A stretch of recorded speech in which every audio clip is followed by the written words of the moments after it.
Assalamu alaikum ve rahmetullahi ve berekatuhu. Qadirlik Facebook'taki dünyanın her qaysi joylardagi qarindoshlarım. Hammalarninki mushu vaqti ve bundan keyingi vaqt xayrlik bo'lsin.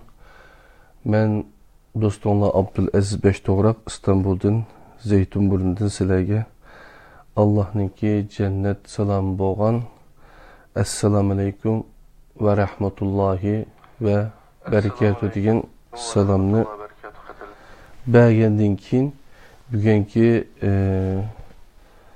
Ali İzzet Begovichning qo'lini tutib turgan bu Sharq bilan G'arb oralig'ida islom degan bunun kitobni, ya'ni Adiljon Uyg'ur degan qarindoshimiz tarjima qilgan kitob Uyg'ur tarjima markazi tarafidan nashr qilingan kitob.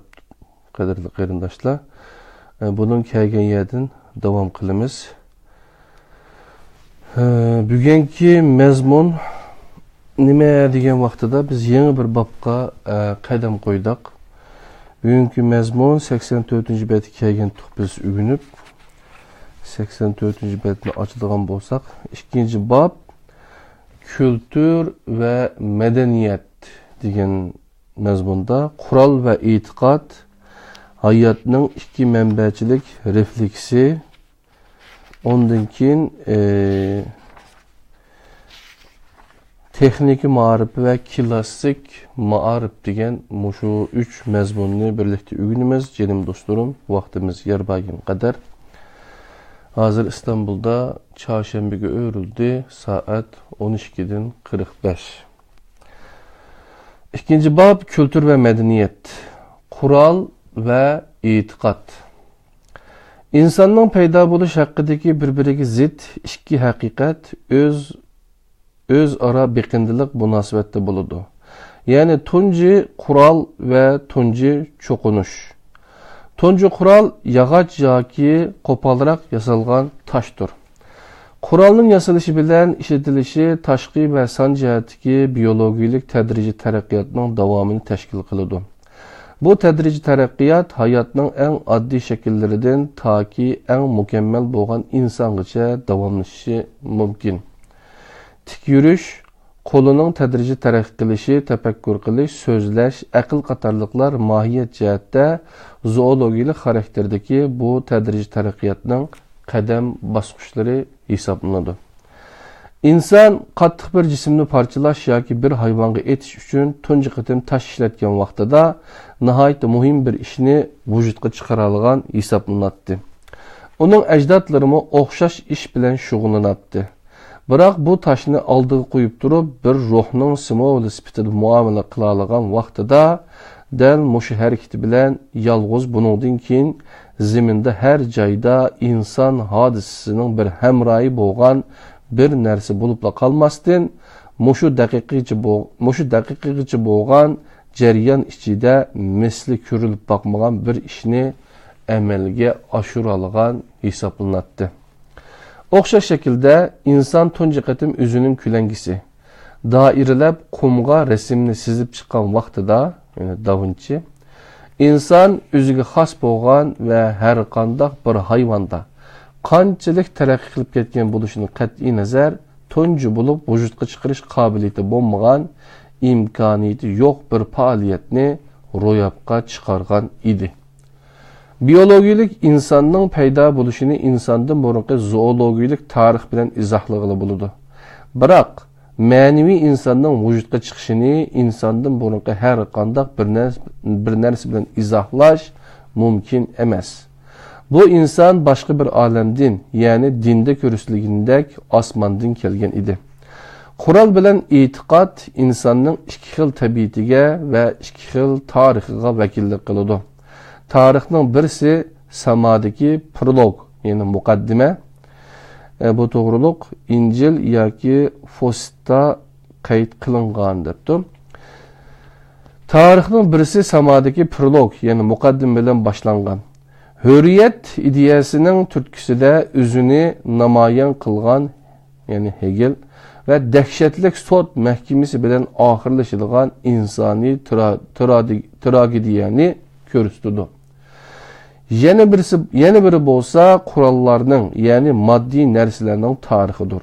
Bu sinifsiz cemiyetke entropiga, yani kainatның tertipsizlikka qarab yüzündüganlığını ilgili sürdüğün qaraş kirgende andın ahırlışıdı. Başka bir maddi dünyaga oxşaş. Yani insaniyetin özgürüşü, kurallarının özgürüşü ergişip özgürlüğü degen qaraş Pierre Lecombe bilim süpütüde oturup çıkan tarih yoki deleksçe barlıq tarix Mesih'e qarab yüzünlüdü ve onundan tarqılıdı. Hegel'nin tarix felsefesi yoki Lecombe bilen Hegel köz tutkan tarix bir-birinden tamamen farklı depdim. Bu iki tarixning bir-biri bilan bo'lgan munosabati qural bilan e'tiqod yoki kültür bilan madaniyat o'ttirisidagi munosabatga o'xshaydi. Hazoratning etimologiyalik jihatda e'tiqod, latincha cultus va kultu bilan munosabati bor. Her ikisi Hindi Yevropaga til sistemasiga o'rtaq bir so'z bo'lgan kvel degan din kelgan. Medeniyetning ma'nosi bo'lsa sivilizasyon bo'lsa sivilizasyon, yani fuqaro bilan munosabati bor debdi. Bu biraz murakkab gaptikan, shu kitoblarni ko'rib olsak bo'ldi, qadrli qarindoshlar. Qural va e'tiqod. Bu tugidi. Endi hayotning ikki mənbəçilik refleksi. İnsanlar asasen digidek hiç qandaq bir meselede kültür ve medeniyet meselesinde yüz bergeniga o'xshash çoğ bir qalaymaqanchilik keltirib chiqarishmagan. Ve ufqumlarni bu iki ufqumni aralashtirib qo'yganchilik bir-biriga aralashtirib qo'ymagan. Kültür samavi başlangan, şuna o asmandan kelgan insanның eriş bilen bo'lgan munosabatidagi markazlashudu. Buni din, san'at, axloq va falsafa vositasi bilan elib boradi. Kültürde her narsa insanның samavi manbasini ya tasdiqlash yoki inkor qilish yoki gumon bilan qarash va yoki uni aslab o'tishdan iborat.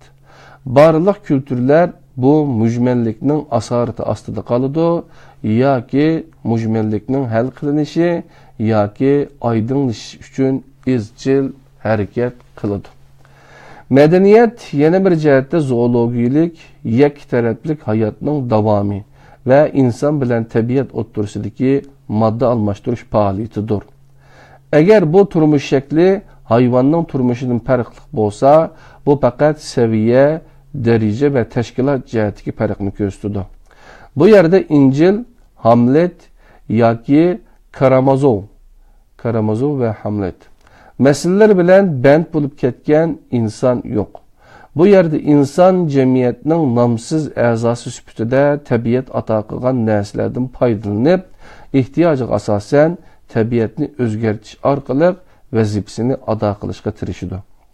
Barliq kültürler dinning insonga bo'lgan ta'siridan yoki insonning o'ziga bo'lgan ta'siridan iboratdir. Barliq madaniyatlar bo'lsa aqlning tabiat va tashqi dunyodagi ta'siridan iborat. Kültür inson bo'lish san'ati bo'lgan bo'lsa, madaniyat ishlab chiqarish, ishlash, boshqarish, moddiy narsalarni texmi mukammal qilib chiqish san'atidir. Kültür to'xtamasdan o'z-o'zini yangilash va yaratish bo'lsa, medeniyet dünyani to'xtamasdan o'zgartirishdir.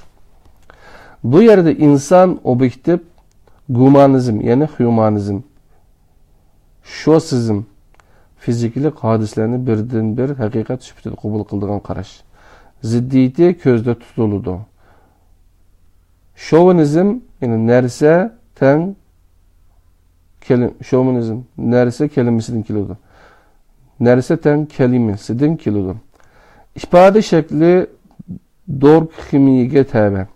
Muayyen bir hadisning objektiv sirtdan narsa süpütüde tadqiq qilinishi tashabbus qildigan metod şeklidir debdi, qadrli qarindoshlar. Bu kitobning bir seviyasi yuqori, shunlashqa ba'zi narsalarni darhol tushunmasligimiz mumkin. Dini e'tiqodlar, dramalar, şiirlar, oyunlar, folklor, maqal temsiller, hikmetlik sözler, efsane, cemiyetning axloqiy va estetik qonunlarini prinsipleri, insanın izzet, hürmet ve erkinlikini belgileydiğen siyasi ve kanun hayatının amilleri, adalet, felsefe, tiyatr, körgezmeler, muzeyler, kütüphaneler, tuncu sahnesi erişte Allah bilen insan arasında bulup ötken insan kültürünün izchil davamlaşkan ve davamlaştığan ifadeleridir. Bu, pellisi bağgansır uzaklaştığan mukaddes taqqı yamışiş. Karanguluk işide insanın koludaki meş'el bilen algı ilgirleşni takazza kılıdı. Marley August Anti-Memories diyen bir kitaptan ilinganken. Medeniyet manevi bir nersi bolmasdan belki texnikilik teraqqiyatning davamıdır. Xuddi Darwinning tadrij taraqqiyat nazariyasida ko'z tutilgan inson bolmasdan faqat biologik taraqqiyotida ko'z tutilgan insonga o'xshash. Medeniyet ajdodlarimizdagi kuch quvvatlarning taraqqiy qildirilishini, mundaq chiqilib aytganda mavjudligimizning tabiiy, mexanik, yana angsiz, ma'nisiz omillarning davomini tashkil qiladi. Medeniyetni mohiyati jihatdan yaxshi yoki nachar degili bo'ladi. İnsan nefes elishqa ve qurushqini to'yg'izishga qandaq mecbur bo'lsa, medeniyet yaratishqimi shundaq mecbur bo'ladi. Medeniyet ihtiyacımızın ve erkin emasligimizning ro'shan ifodasidir. Xuddi kültürünün tanlashni davomli his qilganiga ve insani erkinligini izhor qilganiga o'xshash. Medeniyette insanın maddiga beqindiligi to'xtovsiz kuchayib boradi. Bir tekshirish natijasiga ko'ra, Amerika'da her yılı kişi beshiga ishlatilgan ham materialning miqdori 18 tonna ekan. Bu davamlıq yeni ihtiyaçlarını yaratish ve hatta keraksiz ortiqcha narsalarga ehtiyoji borligini his qildirishning bir ifodasidir. Medeniyet inson bilan tabiat o'rtasidagi moddiy ilm birimni texmi quyuqlashtirishga, tashqi turmush shaklini ichki, ya'ni ma'naviy dunyoning ziyniga tashviq qilishga urinishdan iborat. Qo'lga keltirish uchun ishlab chiqarish, isrof qilish uchun qo'lga keltirish prinsipi medeniyetning mohiyatida yotadi. Kültür bo'lsa, insoniy ehtiyojlarning sonini yoki hech bo'lmaganda ehtiyojning qondirilish darajasini pasaytish orqali insonning ichki dunyosining hurligini kuchaytirishni maqsad qiladi. Ya'ni kültürning diniy mohiyati dal mushu vaqtda o'ttirib chiqadi. Her kültür rava ko'radigan xonik nazrlarda monaqlarning yoki hipiplarning g'alati kiyindigan, mantiqsiz tus olgan darvishlarning ve dunyoviy hayotdan voz kechganlarning haqiqiy ma'nisi dal mushu nuqtada yotadi. Buddizmning asosiy prinsiplaridan bo'lgan arzu istaklardan voz kechish prinsipi oldida medeniyet xuddi buning aksini taqozo qilgandek, buning zid bir mantiq o'ttirib qo'yishga majbur. Ya'ni her vaqt yangi ehtiyoj ve arzularimiz chiqib tursin degandek. Bir-biriga zid bo'lgan bu talablarning haqiqiy ma'nisini faqatli bularning tasodifiy emasligini tushunib yetgan arif kishilar anqiralaydi. Bu talablarda inson tamponsiz bir maxluq sifatida o'ttirib chiqadi. Texniqroq qilib aytganda, inson tabiatining ziddiqi yoki kültür bilan madaniyatning ziddiyatini namoyon qiladi. Kültürning xitob qilish obyekti insondir, madaniyatning bo'lsa jamiyatdir. Kültürning g'oyasi tarbiya orqali o'z-o'ziga xo'ja bo'lish. Madaniyatning g'oyasi bo'lsa bilim orqali tabiatga xo'ja bo'lishdir. Inson felsefe, san'at, şiir, axloq, e'tiqod qatorliqlar kültürning kategoriyasiga kiradi. Davlat, bilim, shahar, texnika qatorliqlar madaniyat kategoriyasiga tabi. İşletilgan aparatlar, ideya, nutuq, yeziq qatorliqlardir.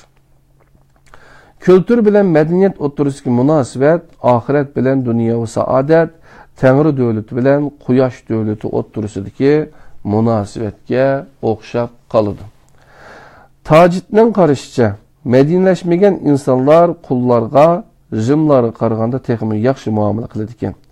Qadimki Rim kültür bilan medeniyet o'rtasidagi farqni oydinlashtirish uchun nihoyat muhim misol hisoblanadi. Talant-taraj uchun elib berilgan urushlar, hashamatli turmush hükümran sınıflarının kanxorluğu, avam xalqning madallığı, namrat proletariyatlar, yalğan demokratiya, siyasi hilmikirler, Hristiyanlığa selingan zulüm, Neron ve Caligula, Rim İmperiyasının imparatorları, diktatörlük ve diktatör, gladiator oyunları Rim medeniyetini bütünley inkar kılış için sebep bulalmaydı elbette. Bırak bu yerde kültürge vekillik kılalaydıgan bir nerse bağmıdı der soruşunuz mümkün. Helen ruhi ve Rim ideyisi kültür bilen medeniyet oturusundaki farklılık del bu yerde yatıdı. Oswald Spengler. Yani bir yerde bir izahat bir ütüptü. Yani Helen depti. Kadimi Yunan halkının mistik karışlarını köstüdü. Helen'den kelgen Helenizm Yunan kültürünün tabiat kültürleri bilen uçuruşu neticesinde meydana kelgen fikir, sanat, felsefe ekimini köstüdü depti kadarlık dostlar. Kişiga Rimliklar medenileşken medeniyetsizler təsiratını verdi. Rim kültürünün merhum bir medeniyetinin en tipik Rim kültürünün mehrum bir medeniyetinin en tipik misalıdır. Mayalıklarının Kolombo'dan burun Amerika kıtasında yaşayan halkının namı. Kültürü belki bunun eksici buluşu mümkün. Burunki German ve Slavlarının hayatı hakkındaki malumatlar asasen ulanın kültür cihette Rimliklarga seliştirganda texim yuqori seviyede ikenligiga hüküm kılgılı buludu. Xuddi Indiyalarning aqtanlik mustamlikachilardan teximi kültürlük boğallıqıga oxşaş. Bununla Avrupa edebiyat sanat gülleniş iqimimi yaxshi misal bola alaydı. İnsaniyet tarixinin en dinamik kültür devri medeniyet cihati çekiniş süpütüde oturuğa çıkan idi. Avrupada edebiyat sanat güllengen devrede haqiqiy ma'nodagi iqtisodiy inqilab meydana kelgan idi. Neticede ishlab chiqarish bilan iste'mol tez sur'atda taraqqiy qilib, yangi bozorlar ochilgan, mundaq qilib aytganda mustamlika yurgizilgan.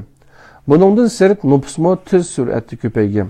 Asosan degidek dunyoning o'rniga inson bilan band bo'lib ketgan mazkur iqim amaliyotda reallikda yuz bergan vaqa hodisalarga intayin az ahamiyat bergan. G'arbiy Yevropada eng esil asarlar vujudga kelgan bir paytda ko'plagan Yevropa davlatida nüfusning azayib ketishiga ergishib, umumiy jihatdan chekinish va turg'unlik kelib chiqqan. 14-asrning o'ttirlarida Angliyaning nüfusi 4 million atrofida bo'lib, aradan bir asr o'tgandan keyin 2 million 100 mingga tushib qolgan. Florensiyaning 14-asrida nüfusi 100 ming bo'lgan bo'lsa, aradan uzun o'tmay 70 mingga tushib qolgan. Prinsip jihatda o'ttirsa hech qanday bir chetishliqi bo'lmagan ikki o'zgarish maydonga kelgan. Bu yerdagi o'zgarish izohat 4.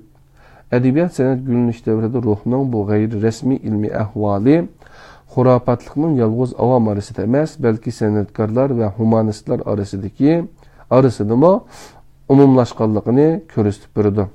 Astrologiyaga eng ko'p ahamiyat beradiganlar mutafakkur bo'lgan va qadimiy davrdan beri bu davrdagi o'xshash umumlashgan emas. B.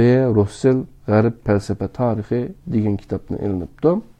Ma'arif ve meditatsiya. Cho'nqur o'yga berilish debdi tarjimada meditatsiya. Yani ikki o'zgarish maydonga kelgan bu ma'arif ve meditatsiya debdi. Medeniyet insonga bilim o'rgatadi, kültür bo'lsa ruhga ega qiladi. Biri o'rganishni, yana biri tafakkurni talab qiladi.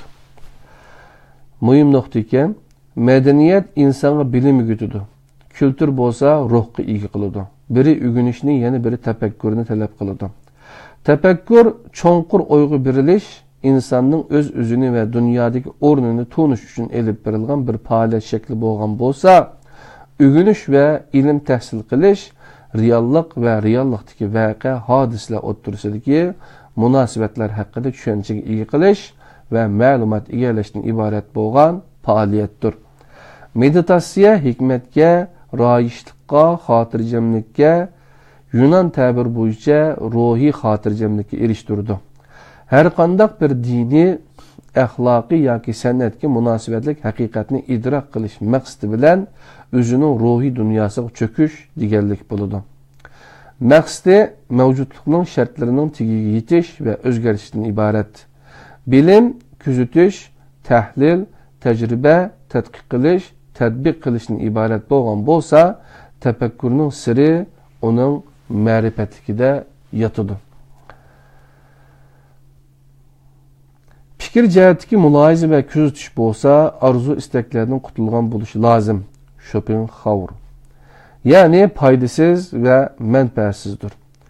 Fan hech qachon mundaq ahvolga tushib qolmagan. Tafakkur mutafakkurlarning, shoirlarning, san'atkorlarning, avliyolarning yo'lidir. Hargizmo fan ahlining yo'li emas. Fan odamimmo tafakkurga cheklama qo'ymaydi. Biroq buni bilim odami sifati bilan emas, bir inson sifatida va yoki bir san'atkor sifatida. Chunki har qanday bir inson muayyan bir nuqtagacha san'atkor hisoblanadi. Ya'ni san'atkor sifatida elib boradi. Tafakkur kishiga o'z-o'ziga hukmron bo'lish sharoit yaratib turadi. Fan bo'lsa tabiatga xo'ja bo'lish sharoitini yaratib turadi. Ma'arif saviyamiz yolg'iz madaniyatimizni taraqqiy qildirdi va o'z oldiga kulturimizga hech qanday foydasi yo'qdir. Davrimizda o'rganishga va bilim sohasidagi taraqqiyotlarga qancha ko'p ahamiyat berilgan bo'lsa, bir zamonlarda tafakkurga shuncha ko'p ahamiyat beriladi. Laputalik mutafakkurlar tafakkurga cho'kib ketganlikdan boshqalar avara qilgan taqdirdami hech nimani sezmaydi. Payot inson bo'lish san'ati degan kitobdan ilinibdi. Budda haqida yozilgan kitoblarda mundaq deyiladi.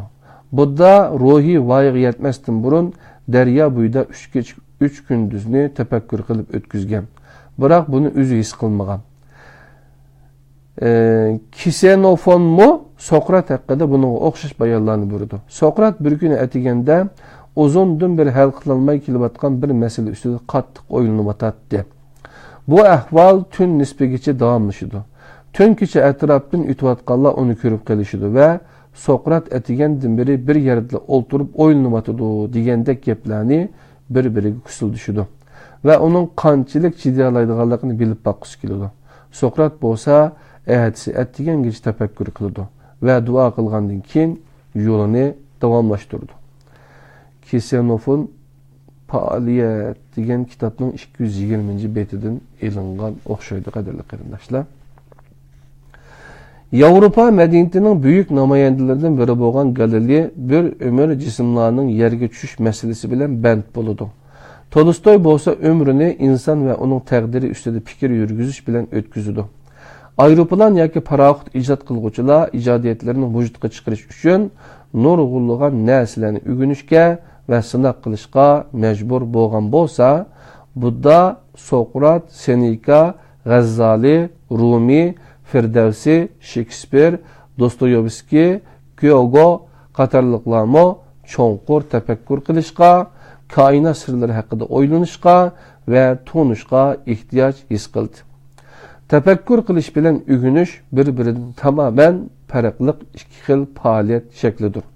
Bulardan tunjisi Beethovenni 9-simfoniyani yozishga, ikkinchisi bo'lsa Newtonni yer sharining tortish kuchi qonuniyatini kashf qilishga rag'batlantirgan edi. Tafakkur bilan ma'arif o'rtasidagi ziddiyatda inson bilan dunyo, ruh bilan zihn yoki kultur bilan madaniyat o'rtasidagi ziddiyat takrorlanib turdi. Ya'ni tafakkur qilish bilan o'rganish bir-biridan tamoman farqli ikki xil faoliyat shaklidir. Bulardan tunjisi tafakkur, ya'ni Beethovenni 9-simfoniyani yozishga, ikkinchisi ya'ni o'rganish Newtonni yer sharining tortish kuchi qonuniyatini kashf qilishga rag'batlantirgan edi. Tafakkur bilan ma'arif o'rtasidagi ziddiyatda inson bilan dunyo, ruh bilan zihn yoki kultur bilan madaniyat o'rtasidagi ziddiyat takrorlanib turdi, debdi qadrli qarindoshlar. Tabiat dunyosi biz ilgari oxir bo'lib o'zimizdan, o'zligimizdan va kishilik xarakterimizdan boshqa har narsani topa olamiz. Biroq o'zligimizning vositasi bilan adabiyotga beqimda holatda turamiz. Özlükimiz bilenla hörlükümüzni his qila alaymiz hamda u olam haqida fikr yurgiza alaymiz. Ruh va hur olamning mavjudligi haqida menla öz özümge şahit bo'la alayman. Özlükim bo'lmagan taqdirda men tabiat dunyosining farqli bir olam haqida shahid bo'la oladigan eng oxirgi shahidlik haqqimni yo'qotib qo'ygan bo'laman. Chunki mensiz bo'lgan har narsa yot va masala bilan to'lgan. Meditatsiya, yani cho'nqur o'yga berilish, o'zimning ichki dunyosida, o'zlikim turkisida hayotim va mavjudiyat haqida haqiqatga elib boradigan yo'lni tepishga tashabbus qilish deganlik bo'ladi. Meditatsiya jamiyatning va insoniyatning masalalarga javob tepish bilan band bo'lmaydi. Bu yerda inson o'zidan so'rashga tegishlik masalalar bor. Inchkilik bilan kuzatilganda meditatsiya, ya'ni cho'nqur o'yga berilish, aql parasatning bir funksiyasi emas. Yangi bir aeroplan tipini loyilagan yoki bir ko'vrik va yoki farqli bir qurilma loyihasi haqida fikr yurgizgan bir injener bularni vujudga chiqarish jarayonida meditatsiyaga ehtiyoji tushmaydi. O bu vaqtda fikr yurgizadi, tadqiqot elib boradi, sinov qiladi. Bular ya o'z oldiga mustaqil yoki birlikda meditatsiya bo'la oladi. Meditatsiyaga berilgan kishi shoir, faylasuf yoki san'atkordir. Bu xoldagi insonlar ma'lum bir haqiqatning tagiga yetish va bir sirning yeshilishi bilan band bo'lishidi. Bu haqiqat ham her narsa hamda hech bir narsa demakdir. Ya'ni birli ruhga nisbatan her narsa, buningdan boshqa butkul dunyoga nisbatan hech bir narsa deganlik bo'ladi. Şuna bu naqddan ilib aytganda meditatsiya mohiyat jihatda diniy faoliyat hisoblanadi. Aristotel aql bilan fikr o'tirisidagi farqni inson bilan iloh o'tirisidagi farqqa o'xshatadi. Buddizmda diniy murosim tafakkurdan iborat. Xolos. Xristianlıqda bo'lsa taqvodor tariqatlar bor bo'lib, bular normal hodisalar hisoblanadi. Spinoza taqvodorlikni axloqning eng yuqori pallasi hamda eng muqaddas g'oyasi deb qaraydi. Tarbiya o'zi yolg'iz insonni tarbiyalashdan ojiz keladi. Tarbiya o'zi yolg'iz insonni tarbiyalashdan ojiz keladi. İnsonni texmi erkin, texmi yaxshi, texmi olijnab qilolmaydi. Biroq texmi qobiliyatlik, texmi aktiv va jamiyatga texmi foydali qilib yetishtirib chiqadi. Tarixda isbotlanganga o'xshash, o'qigan insonlar va millatlar ko'pincha hukmron sinflar tarafidan foydalanib ketilgan. Bu jihatda ojiz millatlarga qaraganda texmi kuchli ta'sir qo'zg'ay olgan. Imperializmning tarixiy madaniy millatlarning erkinligini qo'g'dash uchun kurash qilgan va orqada qolgan millatlarni rayimsizlash, ezish va yo'qotishga doir voqea hodisalar bilan to'lgan. Tajovuzchilarning madaniy bo'lishi g'oya va usul jihatdan biror ijobiy ta'sir yaratolmagan. Faqat ularning ta'sir doirasini kuchaytgan hamda qurbonlarining mag'lubiyatini tezlashtirib o'tgan. Hamda texniki ma'rifi va klassik ma'rif degan mazmunni birlikda o'rganamiz qadrli qarindoshlar. Qo'llamdikisi g'arib, ya'ni sharq bilan g'arib oralig'ida islom Uyg'ur tarjima markazi tarafidan tarjima qilinib, qachon nashr qilinib ekan? 2014 deyman. 2014-yil 9-oy. Birinchi nashriga asosan o'qiyotimiz qadrli qarindoshlar. 93-betga keldik. Yani İstanbul'da saat 12'den 10 ötüptü. Yak 1'den 10 ötüptü cuma. Anda olsa devam kılaydı.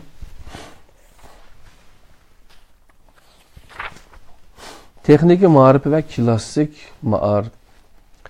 Ma'rif taq liniyalik alaylık ega bo'lgan hodisadan iborat emas. Uningda bir-biridan tamamen farqli bo'lgan ikki xil alaylık bor.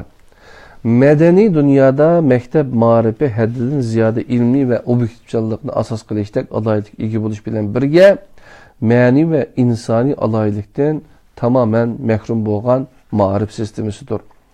Buni turga ayirishga to'g'ri kelsa, haddidan ziyoda ilmiy va quyuq an'anavilik deb haddidan ziyada ilmiy ve quyuq an'anavilik deb ayırışqa bo'ladi.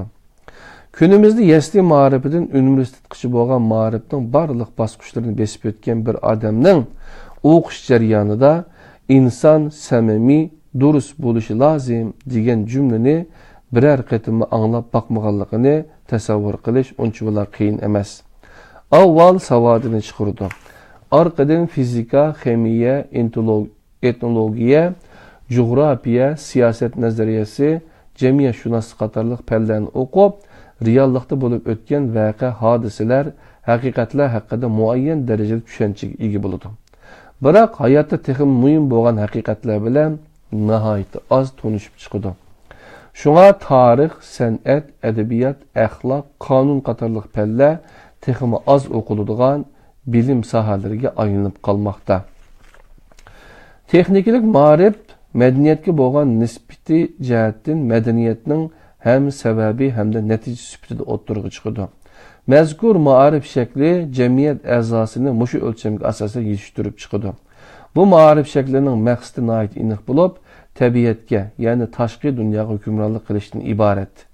An'anaviy ma'rif bo'lsa buning zidi bo'lib, tarbiyani insondan boshlab, ya'ni insonda oxirlashtirdi. Nishonimiz ammo g'oyaga munosibdir. Nishonsiz ammo g'oyaga munosibdir.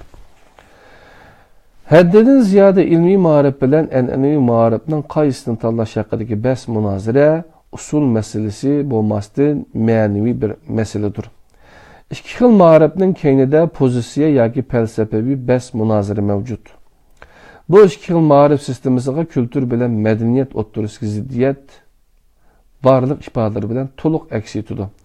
Xristiyani bir jamiyat her vaqt klassik ve sosyalist bir jamiyat sifatida mevcut bulup tursa, texniklik ma'rif shakliga moyil bo'ladi. Amaliyot jarayonida mazkur tuzumda ve prinsipte ko'plagan masalalar ko'rildi albatta. Biroq buning bilan birlikda asosli moyillik ve yuzlanish saqlanib qoladi ve barliq tadbirlarning aksicha vujudga chiqadi. Sovet ittifoqi, Fransiya, Xitoy yoki Yaponiya qatorliq davlatlarning ma'rif programmalarining bo'libmi san'at, tarix, qonun, axloq ilmi, adabiyot, latincha va yunoncha qatorliq darslarda selishtirmasi bu qarashning to'g'riligini isbotlaydi. Texniklik ma'rifning o'ziga xos shakli mutaxassislashishdir. Hammadan avval shuni oydinlashtirishimiz kerakki, aql, bilim va sanoat o'xshash yo'nalishda sabab natija munosabat ishida bo'lgan bo'ladi. Sanoat bilimning tatbiq qilinadigan shakli bo'lganiga o'xshash, bilimmo aqlning neticesidir. Her üçlüsü insanın tabiatta, tashqi dunyoda taraqqiy qilishning shart va shakllar bo'lib hisoblanadi. Mutaxassislashish, moyillik va markazlashishning yuqori pallasi bo'lib, nishoni shaxsni jamiyat sistemasiga va mexanizmasiga moslashtirishdan iborat. Bu moyillik va markazlashish kishining xoslik, ya'ni kishilik xarakter ko'zda tutiladi, darajasini ojizlashtirib o'tadi. Lekin jamiyatni kuchaytirib, texim gullandirdi. Jamiyat bütünlükünün rolunu öz üstüge alıdı. İnsan bolsa, ictimai mexanizminin bir qismiga aylanib qoladi. Aslida bir ishni vujudga chiqarish qobiliyatiga ega bo'lgan insonning o'zlik engidan mahrum qoldirilishi vaqt o'tishiga ergishib, utopiyaning eng g'oyaviy shakliga qarab yo'l oladi. Davrimizda o'quv-o'qitish sistemasi nihoyat tez sur'atda umumlashmoqda. Masalan, AQShda 1900-yili barliq institut ve universitetlarda 24 ming o'qituvchi bor edi. 1920-yilga kelganda 49 mingga yetgan ve mushu asrning oxirida 48 mingga yoki 480 mingga yetishi mo'ljallanmoqda. 1900-yili barliq institut ve universitetlarda o'quvchi soni 238 ming atrofida bo'lgan bo'lsa, 1959-yilga kelganda 3 milyon 337 ming. 10 yildan keyin 14 millionga yetgan. O'qitish rasquti simovil xarakterlik raqam bo'lib, 270 milyon dollar atrofida bo'lgan bo'lsa, 1970-yilga kelganda 42,5 milyard dollarga yetgan. Sotsialist davlatlarda bu jihatda nisbatan osti bo'lsa-mu, o'qitish rasquti az hisoblanmaydi. Bilim jihatdan dunyoda eng chong ikki qudratli kuch bo'lgan AQSh bilan Sovet ittifoqi harbiy sohada eng kuchli davlatlar bo'lgani bilan kultur jihatda eng boy hisoblanmaydi. Tadqiqot va ma'rif ishlariga eng ko'p mablag' solgan yana bu davlatlardir. 25 yoshga kirgan odatdagi bir amerikalik 15 yilni maktablarda o'tkazadi. Bu ma'lumot 1960-yilga oid debdi. Ammo ma'rif qanday bir narsa? Prinsip bo'yicha madaniyatning retsipiga munosib bir narsa bo'lishi kerak. Sotsialistik davlatlarda ma'rif tar doiralik va cheklimalik bo'lib, hukmron ideologiyaning va siyosiy hokimiyatning manfaatini asos qiladi. Kapitalist davlatlarda bo'lsa ma'rif iqtisodning taqozosiga mos holda sanoat sistemasiga xizmat qildiriladi. Her iki tarafta o'qitish jarayonida mulozimat va roli e'tiborga ilinadi. Bu yo'linish yoki moyillik inson o'zligining har jihatdan taraqqiy qildirilishi, bilim ilishning humanizmga mos holda elib berilishi va bunga o'xshash go'zal so'zlarning aksicha yanada ustun o'rinda turmoqda. Tuvanda bu qarashimizni kuchli ikki dalilimiz bilan isbotlaylik. Lenin ma'rifning betaraf, obyektiv va g'ayri siyosiy bo'lolmaydiganligini izchil ta'kidlab kelgan. Lenin 1918-yil 25-avgustda chaqirilgan umumiy kengash yig'inida bunu prinsipni e'lon qildi. Bilim yurtlarimizdagi har turli xizmatlarimizning tub maqsadi burjaziyani yo'q qilishdan iborat. Siyosatdan xoli bo'lgan maktab qat'iy mavjud emas. Bunun aksini ilgili sürüş, yalğançılık ve ikki yüzlümçilik buludu. Sinifiyliğe ega ma'arif tüzümü Sovet ittifaqida günümüzgacha mavjudligini saqlab kelmoqda. Amerikalik dаңlıq iqtisod nazariyachisi ve dünyadaki mevcut sanoat sistemasini eng yaxshi tushungan John Gallup Reis mundaq deydi. Hozirgi zaman oliy ma'rif sistemasi sanoat sistemasining ehtiyojlariga asosan moslashtirilib bo'ldi. Hazırki zaman Ali Ma'rif sistemisi sanoat sistemisinin ihtiyaçlarına asasen maslaştırılıp oldu. Tabii fen ve matematikinin yakınki mezgillerdeki abroyu ve itibarı texnologiyaga bo'lgan ehtiyojdan boshqa bir narsa emas. Yana bir tarafda san'at ve humanist ilmlarning texmi az e'tiborga ilinishi ve qo'llashdan mahrum qilinishi jamiyatdagi rolining ikkinchi planga tushib qolishidan kelib chiqqan xolos. Sanoat sistemasi ma'rifning keng umumlashishiga og'ir zarba elib keldi. Biz buni xushallik bilan qabul qilishimiz va qizg'in qarshi olishimiz lozim. Bu moyillik yoki yuzilinishlarning tegi-takti bilan pishiq tunishmaganda yoki bularga qarshi chiqmagan ahvol ostida tuzum faqat ehtiyojlarga eng ko'p xizmat qiladigan ve nişan g'oyalarga oraliq qoldirib muomala qiladigan ma'rif shakllarini qo'llaydigan bo'ladi. JKG Yeni Sanoat Davlati Boston 1967-yil 339dan 341-betgacha ekan. Ondaqda ma'rifning jamiyatning har qaysi sohalarida o'ynaydigan roli nimalardan iborat? Shunisi aniqki, kunimizdagi ma'rif sistemasida keskin raqobat ve şallanish xavfi intayin yuqori. Ahvol bundaq ekan, mutaxassislarga xos sun'iy bir unvon o'tirg'i chiqqan bo'ladi. Ma'rif sistemasida haddidan ziyoda amaliyotchilik talab qilinadi. Buningga ma'rifning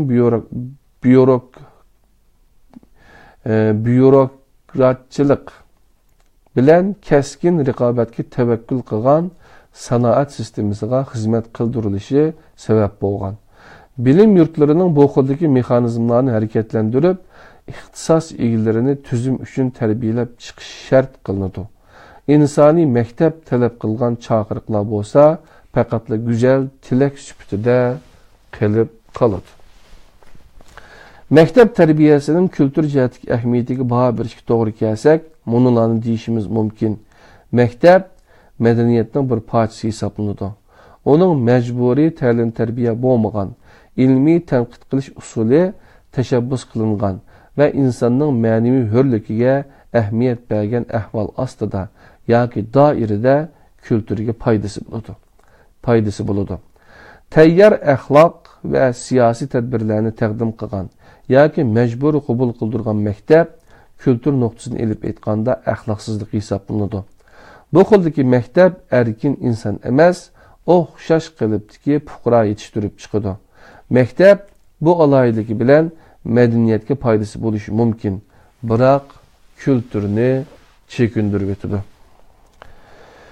Endi yeni bir yeni mazmun qadrli qarindoshlar, avam kültürü degan mazmunga keldik. 97-betdi biz. Bu mo xili ko'p mazmunga. Ondan keyin yezda ve shahar, ondan keyin ishchilar sinfi, ondan keyin din ve inqilab degan mazmunlarni, insonga qarshi taraqqiyotlar degan mezmunlarga özüdikemiz inşallah kiler saat qadrli qarindoshlar. Bu kitap cem'i necib etken desenler 364 betken. Bugün biz bununki 3'ten 1 kısmını tükettik dep hesaplasak mı buludu qadrli qarindoshlar. Anda olsa bugünkü dersimiz 97. bette tügüdü.